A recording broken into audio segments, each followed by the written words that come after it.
올해 교회 표어가 열심을 품고 주를 섬기는 교회입니다. 1월 1일 첫째 주일에 제가 교회가 교회되기 위한 교회 본질에 대해서 교회는 하나님이 임재하시고 또 하나님이 왕이 되셔야 한다는 것을 말씀을 드렸고, 지난 주일에는 김성준 목사님께서 오직 은혜로라는 그런 제목으로 구원이란 사람의 노력이 아니라 하나님의 은혜로만 받을 수 있다라는 것에 대해서 말씀을 나누었습니다. 그리고 성찬식을 거행을 했습니다. 오늘 설교 말씀은 주제는 우리 표어대로 열심을 품고 주를 섬기는 교회로 정했습니다. 지난 주일 말씀이 주로 교리적인 부분들을 다루었다면, 오늘 말씀은 이 교리를 어떻게 우리의 삶과 연결시키는가, 삶과 행위에 관한 말씀이라고 할 수가 있습니다. 우리가 로마서 12장 3절에서 13절까지의 말씀을 드렸는데, 우리가 다 알듯이 로마서는 전체가 16장까지 구성이 되어 있습니다. 첫째 부분은 구원에 관한 교리적인 부분으로 1장에서 11장까지 교리적인 부분을 다루고 있고, 12장부터 마지막 16장까지는 행위와 관련된 그런 부분을 다루고 있습니다. 첫 번째 교리적인 부분은 지난주 에베소서 2장 그 말씀에서 강조하고 있는 뜻과 일맥상통합니다. 로마서에서 구원에 관한 교리적인 부분을 핵심적으로 다루고 있는 부분이 로마서 1장 16절과 17절 말씀이죠. 내가 복음을 부끄러워하지 아니하노니 이 복음은 모든 믿는 자에게 구원을 주시는 하나님의 능력이 됨이라. 복음에는 하나님의 능력이 나타나서 의가 나타나서 믿음에 이르게 하나니 기록된 바 오직 의인은 믿음으로 말미암아 살리라 함과 같으니라. 믿음으로써 의롭다함을 얻고 은혜로 구원을 얻을 수 있다는 말씀입니다. 이렇게 바울은 로마서 책 초반에 사람이 도덕적인 삶 또 율법적인 행위로 구원을 얻는 것이 아니라 믿음으로 구원을 얻는다는 진리를 먼저 선포합니다. 그리고 그것을 어떻게 왜 그러한지를 풀어서 11장까지를 쭉 설명을 해 나가고 있습니다. 오늘 본문 직전 장인 11장에 33절에서 35절까지 보면 하나님의 지혜와 지식의 풍성함을 찬양하고 있어요. 그리고 36절에 보면 하나님의 영광을 선포하며 교리적인 부분을 마무리하고 있습니다. 제가 36절을 읽어드리면, 이는 만물이 주에게서 나오고 주로 말미암고 주에게로 돌아감이라. 그에게 영광이 세세에 있을지어다. 아멘. 믿음도 주에게서 나오고 은혜도 주에게로 나오고 구원도 주에게로부터 나오고 지식과 지혜도 주로부터 나오니 모든 영광은 하나님이 받으시기에 합당하다. 그러니까 하나님께 모든 영광을 올리면서 이 11장이 마무리가 돼요. 이렇게 하나님께 영광을 돌리면서 완벽하게 끝이 납니다. 로마서를 여기서 끝내도 조금도 부족함이 없는 그런 위대한 성경이라고 할 수가 있습니다. 그런데 바울은 거기서 끝내지가 않아요. 12장에서 믿음으로 또 은혜로 구원을 형제들에게 믿음의 실천적인 부분을 다시 또 강조를 하고 있습니다. 그러니까 11장까지 교리 부분으로 끝나도 부족함이 없는 완전한 책이지만 믿음의 실천, 믿음의 행위 또한 교리를 이해하고 아는 만큼 중요하다. 그런 하나님의 말씀이라는 점을 보여주고 있다는 것입니다. 세상에서 가장 긴 여행은 머리부터 가슴까지 30cm의 거리라는 그런 말이 있습니다. 그러니까 머리로 알고 깨달은 것이 마음으로 공감하고 느끼는 데에는 오랜 시간이 걸린다는 말입니다. 그러니까 로마서가 말하고 있는 온전한 신앙이란 무엇인가? 그러니까 우리가 지식적으로 알고 있는 성경, 또 머리로 알고 있는 하나님의 진리가 가슴으로까지 연결되고, 그리고 우리의 입술과 손과 발까지 연결되는 것, 그리고 그 모든 과정도 다 하나님의 은혜로만 가능하다는 것을 말해주고 있는 것이 로마서가 얘기하고 있는 그런 말씀입니다. 그래서 믿음의 삶이란 지식과 그리고 마음과 손과 발의 일치이며, 그것이 성도가 하나님께로부터 받은 은혜로운 생활이다, 은혜로운 삶이다라는 점입니다. 성도가 하나님께로 받은 은혜로운 삶을 오늘 같이 읽은 12장 그 앞절에 보면 1절에 한 말로 이렇게 얘기를 하고 있어요. 그러므로 형제들아 내가 하나님의 모든 자비하심으로 너희를 권하노니 너희 몸을 하나님이 기뻐하시는 거룩한 산 제물로 드리라. 이는 너희가 드릴 영적 예배니라라고 했어요. 그러니까 영적인 예배가 성도가 은혜로 사는 삶이다라는 것입니다. 그리고 오늘 이제 12장 11절에서 이것을 한 문장으로 표현하면 열심을 품고 주를 섬기라라는 거, 이렇게 이야기를 할 수가 있습니다. 게으르지 않고 열심히 사는 것, 누구나 다 알고 있는 그것이 중요하다는 것은 누구나 다 알고 있습니다. 부지런하게 사는 것이 그렇지 않게 사는 것보다도 더 사람들이 중요하게 여기는 그런 인간의 덕목입니다. 성경도 일하지 아니하거든 먹게도 하지 말라라면서 게으름을 경계하고 부지런함을 강조를 했습니다. 열심히 산다는 것 모두가 중요하게 여기는 삶의 태도입니다. 그러나 열심히 사는 것도 중요하지만 그 열심을 어디에 두느냐를 우선적으로 고려해야 되는 것입니다. 사람은 열심을 두는 쪽에 발전을 하게 되어 있습니다. 제가 학교 다닐 때에 제가 발제를 할 기회가 있었습니다. 그 발제물을 다 준비하고 이제 파워포인트를 준비하기 위해서 뭔가 좀 이렇게 잘해보고 싶은 마음에 예쁜 그런 멋있는 그런 배경 그림을 파워포인트로 만들고 싶었습니다. 그래서 포토 사이트에 들어가서 거기에 적합한 그 배경을 검색을 하고 다운을 받았습니다. 근데 다운을 받고 문제가 생겼어요. 컴퓨터에 랜섬웨어가 걸린 것입니다. 그러니까 누군가 그 배경 화면을 무료로 주면서 거기에 바이러스를 놓은 거예요. 랜섬웨어를 놓은 것입니다. 이 랜섬웨어라는 건 뭐냐면 그 사용자의 컴퓨터에 암호를 걸어버리는 거예요. 그 바이러스를 넣어서 암호를 걸어서 그 암호를 풀어야만 사용자가 컴퓨터를 사용할 수 있게 되는 거예요. 내가 컴퓨터의 주인인데 내 마음대로 못하는 거예요. 왜냐하면 암호가 걸려 있기 때문에. 그래서 돈을 요구하게 되는 거죠. 당신이 이만한 돈을 주면 암호를 풀어주겠다라고 그렇게 이제 얘기를 하게 되는 거예요. 컴퓨터를 잘하는 그런 사람들 다 이렇게 부탁을 해서 해도 안 되는 것이었습니다. 결국 그동안 뭐 십수년간 그 가졌던 자료들을 한 번에 다 잃어버리게 되는 그런 결과가 생겼습니다. 이런 분야에 열심히 사람들이 있어요. 그래서 그런 쪽에 정말 좋은 머리잖아요. 뛰어난 머리인데 그런 쪽으로만 발전을 하다 보니까 그런 머리로 이게 사람들을 등쳐먹고 이게 사기쳐 먹는데 발전한 사람이 있습니다. 에디슨 발명왕 여러분 잘 아십니다. 이 백열등과 뭐 추궁림 등의 여러 가지를 발명한 사람입니다. 이분이 발명한 것들이 총 2332가지라고 합니다. 이분은 자꾸 뭘 만드는 거에 대해서 상상을 하는 거야. 이것을 하면 사람들도 점점 편리하겠다. 계속해서 상상하고 그리고 창의적으로 생각하니까 처음에는 그런 것들이 잘 개발되지 않고 발명되지 않았지만 계속해서 그것이 발전되면서 수많은 것들, 그러니까 인간에게 편리함을 주는 수많은 것들을 이렇게 발명하게 된 것이죠. 하나님은 우리에게 주를 섬기는 일에 열심을 내라고 명령하십니다. 하나님이 주를 섬기는 일에 열심하라고 명령하신 것은 하나님을 위한 것이 아니고 우리를 위한 것이에요. 우리가 하나님을 위해서 열심히 내는 것은 하나님께도 영광이 되지만 동시에 우리 인간의 영적인 삶에 도움이 되는 거예요. 우리의 영적인 삶이 성장을 하게 되고 또 천국은 비밀이라고 했잖아요. 천국은 비밀인데 그 천국은 침노하는 자의 것입니다. 우리가 천국을 추구하고 천국을 구하고 또 천국을 가까이 하는 만큼 이 영적 세계의 비밀을 알게 되고 하나님의 은혜와 그 권능과 능력을 우리가 경험할 수 있게 되는 것이죠.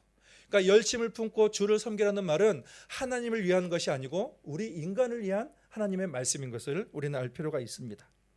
오늘 말씀에는 어떻게 우리가 주를 섬겨야 되는가에 대해서 몇 가지를 교훈하고 있습니다. 첫째는 은사대로 섬기는 것입니다. 4절부터 8절까지 교회를 한 몸으로 표현을 하고 있어요. 한 몸이 있는데 그 몸에는 눈과 코와 또 손과 발이 있습니다. 지체로 이루어져 있습니다. 그러니까 이 세상에 예수 그리스도를 주로 고백하는 온 세계의 예수님을 주로 고백하는 모든 교회들이 한 몸이에요. 하나의 교회입니다. 그리고 그 교회를 구성하는 성도 한 사람 한 사람이 지체가 되는 거죠. 이 교회의 지체가 되는 것입니다. 그러니까 조금 더 작게 얘기하면 우리 홍콩 동신교회가 한 몸이라면 여러분 한 분 한 분이 교회를 이루는 지체가 되는 거예요. 그래서 각자가 몸을 위해서 봉사를 하는 거죠. 몸을 위해서 존재하는 거예요. 한 몸을 위해서 봉사하기 위해서 여러분에게 은사가 주어지고 그리고 직분이 주어지는 것입니다. 근데 우리가 여기서 알아야 될 중요한 말은 우리가 무엇을 위해서 우리의 은사를 활용하는가? 무엇을 위해서 내가 교회를 다니는가? 교회를 섬기기 위해서 교회를 다니는가? 교회를 섬기기 위해서 우리가 은사를 가지고 되는 것이고 직분을 가지게 된다는 것입니다. 6에서 8절까지는 교회 안에 있는 여러 은사와 직분을 나열하고 있어요. 우리에게 주신 은혜대로 받은 은사가 각각 다르니 혹 예언이면 믿음의 분수대로, 혹 섬기는 일이면 섬기는 일로, 혹 가르치는 자면 가르치는 일로, 혹 위로하는 자면 위로하는 일로, 구제하는 자는 성실함으로, 다스리는 자는 부지런함으로, 긍휼을 베푸는 자는 즐거움으로 할 것이니라. 직분을 구체적으로 나열했다기보다는 직분의 성격들을 보여주고 있어요. 그러니까 교회 안에는 여러 은사들이 있는데, 교회에는 여러 직분들이 있는데 그 직분들은 대체적으로 이러한 일을 한다라는 것들을 오늘 본문에서 보여주고 있는 것입니다. 예언적인 은사가 있는 분들이 계셔요. 그런 것은 예언적인 사역을 통해서 교회를 섬기는 거예요. 섬기는 일도 하시는 분도 계십니다. 가르치는 일도 하시는 분도 계십니다.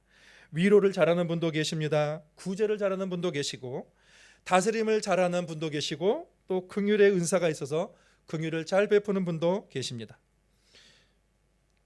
아마도 여러분이 가지고 계시는 모든 은사와 직분들은 이러한 범주 안에 아마 속해 있을 것입니다. 이러한 은사를 가지고 우리는 이러한 직분들을 가지고 한 몸인 교회를 섬기는 것입니다. 우리는 주를 섬기는 것, 그러니까 교회를 섬긴다는 말은 곧 주님을 섬기는 거예요. 왜 그럽니까? 교회는 그리스도의 몸이거든요.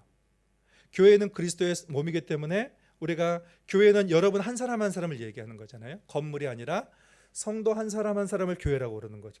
그러니까 성도를 섬기는 것은 곧 교회를 섬기는 거예요. 그리고 교회를 섬기는 것이 곧 교회를 섬기는 것인데, 교회는 그리스도의 몸이기 때문에 우리가 교회를 섬기는 것이 곧 주를 섬기는 것과 같습니다. 보이지 않는 하나님, 보이지 않는 주님, 우리가 어떻게 그 보이지 않는 주님을 우리가 섬긴다고 할 수가 있는가?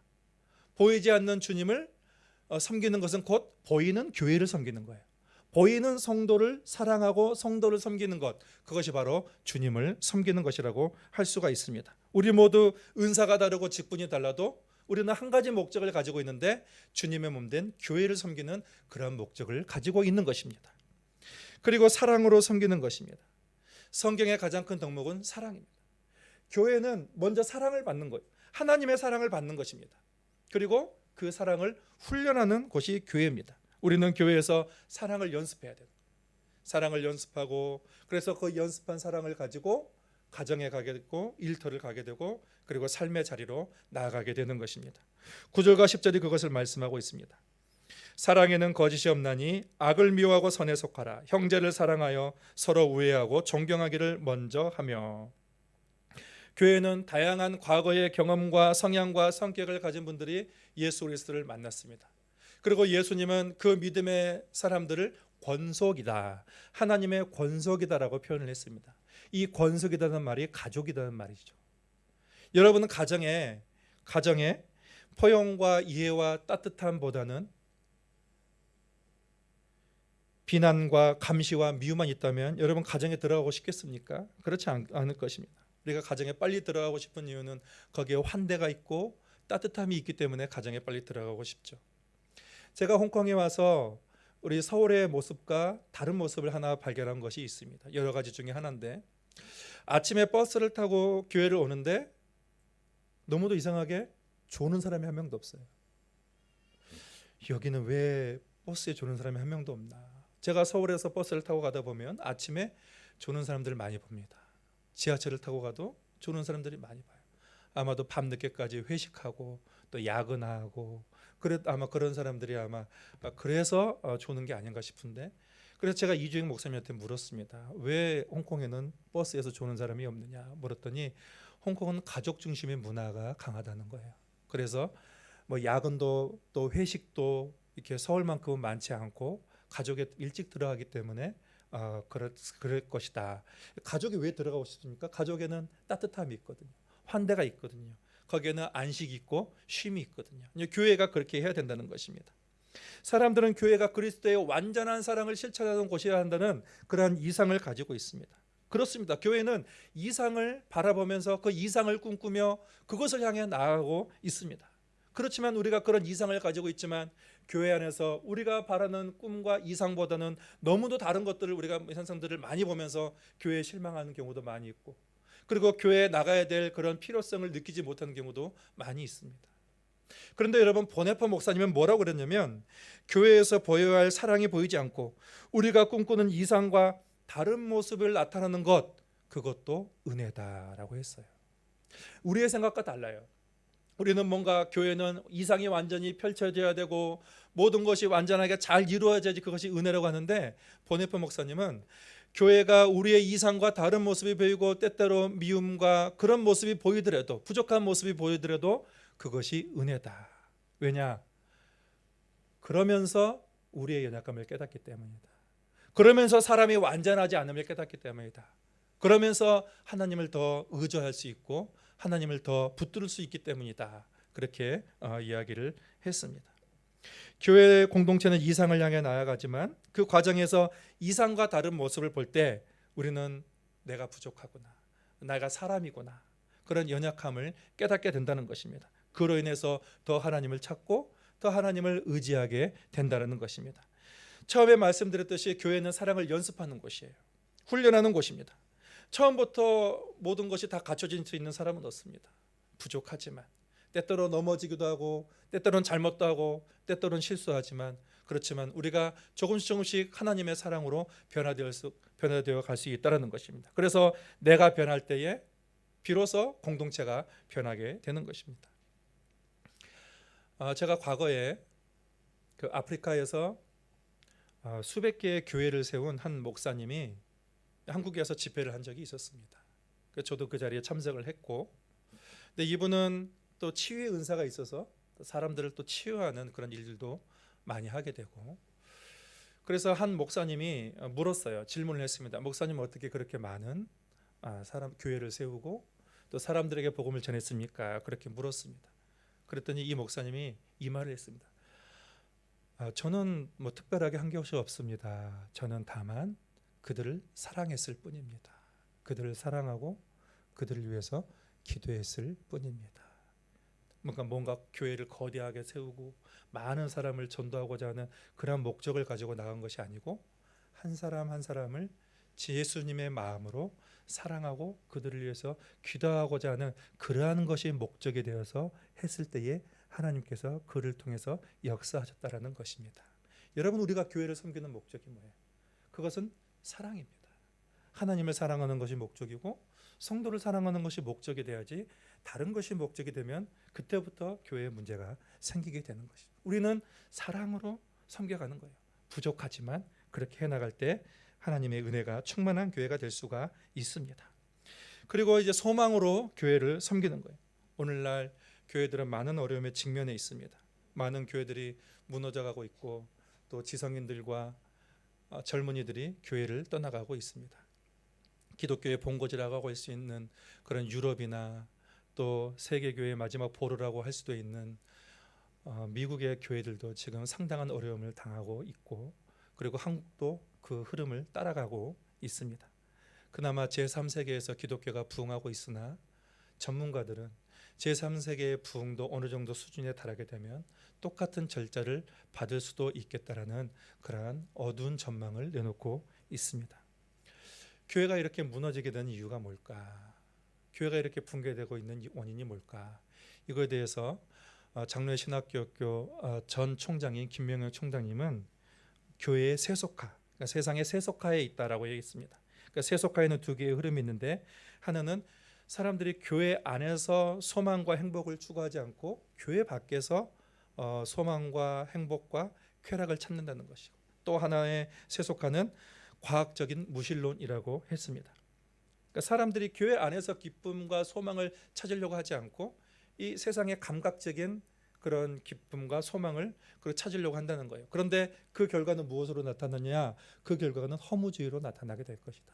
세상의 어떤 즐거움과 소망을 찾다가 결국 허무주의로 나타날 텐데, 그제서야 비로소 교회는 진가를 발휘할 수 있다는 것입니다. 교회 안에는 참된 소망과 참된 기쁨이 있기 때문에 교회 안에서 참된 기쁨과 소망을 발견할 수 있도록 우리는 그 사명을 감당해야 된다. 그렇게 얘기를 했습니다. 또 하나 세속화의 중요한 흐름은 과학적인 무신론이라고 했습니다. 이 무신론의 중심에는 무신론적 진화론이 있다는 거예요. 그러니까 무신론적 진화론적인 사고를 가지고 있는 이런 과학자들이 책을 썼는데 그것이 베스트셀러가 됐어요. 300만 부가 팔리고 1000만 부가 팔리고 많은 책들이 팔리면서 지성인들과 젊은이들이 그 책에 심취하여서 교회를 떠나고 신앙을 버린다는 것입니다. 그래서 이러한 무신론적 진화론을 극복하기 위해서 교회가 노력을 해왔습니다. 그리고 노력을 해왔고, 그리고 그 진화론의 오류를 많은 진화론의 오류를 발견할 수 있게 되었습니다. 그리고 신의 존재와 하나님의 창조의 그 증거를 발견할 수 있는 그 가능성들을 발견해냈다는 것입니다. 오늘날 교회는 여러 가지로 어려움을 직면하고 있습니다. 요한계시록에 보면은 오늘날과 비슷한 상황들이 똑같이 있었어요. 그 7교회 중에 어떤 교회는 세속화에 빠져서 첫사랑을 잃어버려요. 그리고 세속화에 빠져서 나태하고 게으름에 빠져서 미지근한 그런 신앙을 가지고 있는 교회도 있는 반면에 서머나 교회와 빌라델비아 교회 같은 경우는 여전히 인내하며 믿음을 잘 지켜서 뜨거운 신앙으로 하나님께 칭찬받는 교회가 있습니다. 우리가 요한계시록 그 절정에 가면은 큰 성 바벨론이 나와요. 이 큰 성 바벨론은 이 세속화의 상징이에요. 그런데 어떻게 되냐면 이 큰 성 바벨론이 결국은 무너졌다 이렇게 얘기하고 있어요. 무너졌도다 큰 성 바벨론이야. 이 세속화를 상징하는 이 세속화의 세계가 무너지고 거룩한 성 새 예루살렘 성이 하늘로부터 내려오는 거예요. 결국 이 땅의 그 세속화의 세계는 무너지지만 그리스도가 승리한다. 하나님의 나라가 승리하고 교회가 승리할 것을 얘기해주고 있습니다. 여러분, 우리는 교회의 승리를 믿습니다. 이것이 우리의 소망입니다. 이 승리의 근거가 뭡니까? 사망 권세를 깨뜨리고 부활하신 예수 그리스도의 그 부활에 우리의 소망의 근거가 있어요. 승리의 근거가 있습니다. 그리고 하늘 권세를 가지고 산자와 죽은 자를 심판하러 오실 예수 그리스도의 그 재림에 우리의 승리의 그 근거가 있는 것입니다. 그리고 오늘도 보이지 않지만 우리 가운데 살아 역사하셔서 함께 하시는 보혜사 성령이 계시기 때문에 그 성령님이 우리의 승리의 근거가 되고 소망의 근거가 되는 것입니다. 교회는 세속화를 극복할 수 있는 힘이 있습니다. 그 힘은 곧 복음입니다. 그 힘은 하나님의 능력입니다. 교회가 죄에 빠진 사람들과 세상을 구원할 유일한 소망이 됩니다. 그러니 우리는 소망을 가지고 오늘도 인내하며 몸된 교회를 섬길 수 있게 되는 것이죠. 오늘은 열심을 품고 주를 섬기는 교회라는 제목의 말씀을 여러분에게 전했습니다. 앞에 보면 열심을 품고 주를 섬긴다고 했습니다. 그러니까 열심을 품는다는 것이 원어적인 의미로 영으로 뜨겁게 하다라는 말이에요. 영으로 뜨겁게 하다. 이것이 뭘 얘기하는 거예요? 주를 섬기기 전에 성령으로 충만해야 된다는 것입니다. 주를 섬기는 것은 성령으로 섬기는 거예요. 하나님의 교회는 인간의 지식과 인간의 능력으로 섬기는 것이 아니에요. 영으로 섬기는 거예요. 성령으로 뜨거워져야 섬기는 것입니다. 이것을 잘 보여주고 있는 것이 사도행전이죠. 여러분, 사도행전에 보면은 사도행전에 사도들의 행적이 나오잖아요. 복음을 전파해서 예루살렘과 유대와 사마리아와 땅끝까지 이르러 복음을 전하고 교회를 세우는 그러한 이야기가 나오잖아요. 그런 이야기가 나오기 전에 예수님의 명령이 뭐예요? 그 명령이 사도행전 1장 8절이에요. 오직 성령이 너희에게 임하시면 너희가 권능을 받고 예루살렘과 온 유대와 사마리아와 땅끝까지 이르러 내 증인이 되리라. 뭐예요? 성령이 임하시면 성령을 너희에게 보내주시겠다. 너희가 성령을 받아야 된다. 그래서 제자들이 예수님의 약속을 믿고 10일 동안 기도에 전념했다라고 했습니다. 10일 동안 기도에 전념했을 때에 그들이 사도행전 2장에서 오순절 날에 불의 혀같이 갈라지는 성령이 그들에게 임하여서 그들 모두가 성령 충만을 받고 비로소 사도행전이 써져 가는 것이죠. 사도행전 28장에 써내려갈 수 있는 것입니다. 여러분, 교회를 섬기는 일은 인간의 능력으로 하는 것이 아니고 영으로 하는 거예요. 성령으로 하는 것입니다. 이 성령 충만을 받기 위해서 우리에게 필요한 것은 기도예요. 그래서 오늘 말씀해 보면 기도에 항상 힘쓰며 12절에 기도에 항상 힘쓰며 그렇게 말씀을 하고 있습니다. 여러분, 주님을 섬길 수 있는 것은 큰 복입니다. 만일 우리가 주님을 섬기지 않는다면 죄의 종이 되었을 것이고 마귀의 종이 되었을 것입니다. 그러나 주를 섬기면 우리는 그 천국의 비밀을 맛보게 되는 거예요. 천국의 은혜를 경험할 수 있게 되는 것입니다. 여러분이 가진 은사로 또 사랑하는 그런 목적을 가지고 또 교회는 궁극적으로 승리한다는 그런 소망을 가지고 오늘도 기도하며 주의 영으로 주님의 몸된 교회를 섬겨가는 우리 모두가 될 수 있기를 바랍니다. 열심을 붓고 주를 섬기라는 주의 말씀, 주님 우리를 위한 주의 말씀인 것을 우리가 믿음으로 받습니다. 주님 우리가에게 주신 그 은사로 또 주님 주신 그 사랑으로 교회는 궁극적으로 승리한다는 그 소망을 가지고 주님 우리가 끝까지 주님 오실 날까지 우리가 게으르지 아니하고 쉬지 아니하고 열심을 품고 주의 몸된 교회를 섬겨 나갈 때에 이 몸된 교회를 통하여서 하나님의 나라가 이루어지는 것을 우리 모두가 목도하게 주께서 인도하여 주옵소서. 예수님의 이름으로 기도하옵나이다. 아멘.